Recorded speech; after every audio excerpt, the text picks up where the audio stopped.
Like all neighbours, China, Japan and South Korea have a long history of diplomatic tensions.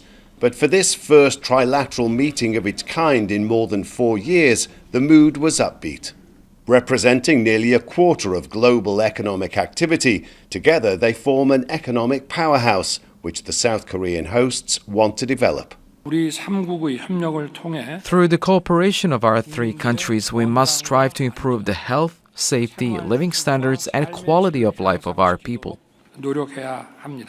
Just ahead of this meeting, North Korea ensured it would be on the agenda, announcing its intention to launch a satellite using ballistic missile technology that's banned by the United Nations.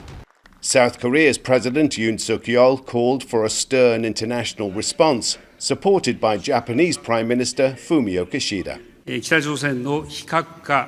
We reaffirm that the denuclearization of North Korea and the stability of the Korean Peninsula are in the common interest of our three nations.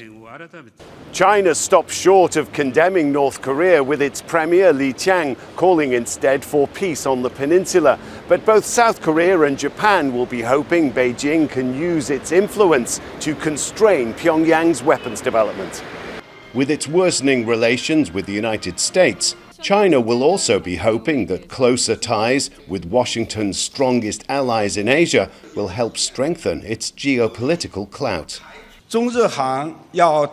China, Japan, and the Republic of Korea should properly handle sensitive issues and differences, take care of each other's core interests and major concerns, and truly practice genuine multilateralism. The three leaders plan to meet again next year in Japan, still mindful of previous tensions, but apparently seeing mutual advantage in putting those differences to one side for now. Rob McBride, Al Jazeera, Seoul. Well, let's speak to Moon Chung-in. He's a professor emeritus at Yonsei University and a former advisor to 2 South Korean presidents. He joins us now from Seoul. Professor Moon, North Korea wasn't supposed to be on the agenda, but as Rob was reporting, it ensured it was. There are obviously huge divides between these three countries when it comes to geopolitics. Has that changed the tone of this meeting at all?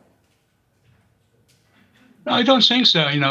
This trilateral summit is originally designed for the discussion of economic, environmental, and social cultural issues. And in the past, those three leaders have been avoiding political issues. Therefore, it was quite expected. However, President Yoon and Prime Minister Kishida emphasized the importance of resolving North Korean nuclear issue.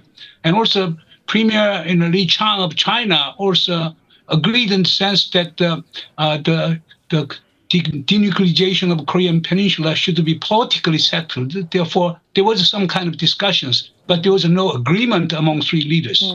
Well, ahead of these talks, too, the Chinese and South Korean leaders, they had a bilateral meeting. They've certainly not always seen eye to eye. How did that set the tone for the summit more broadly?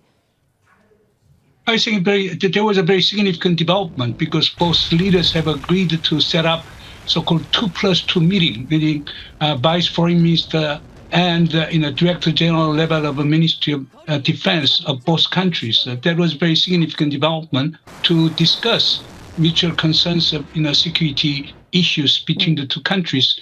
And also both leaders have agreed to push for second stage of China-South Korea free trade arrangement that would involve service sector and tourism, culture, and etc. That is another important development between the two countries. Well, let me ask you then, what's your assessment of the likelihood of a free trade deal? If it did cover all three countries, it would cover something like a quarter of global economic activity. I see they're now discussing how to speed up their plans. How soon could we see any developments? There are two tracks. As I pointed out, that South Korea and China have a bilateral FTA, but Japan does not have any bilateral FTA with South Korea and China.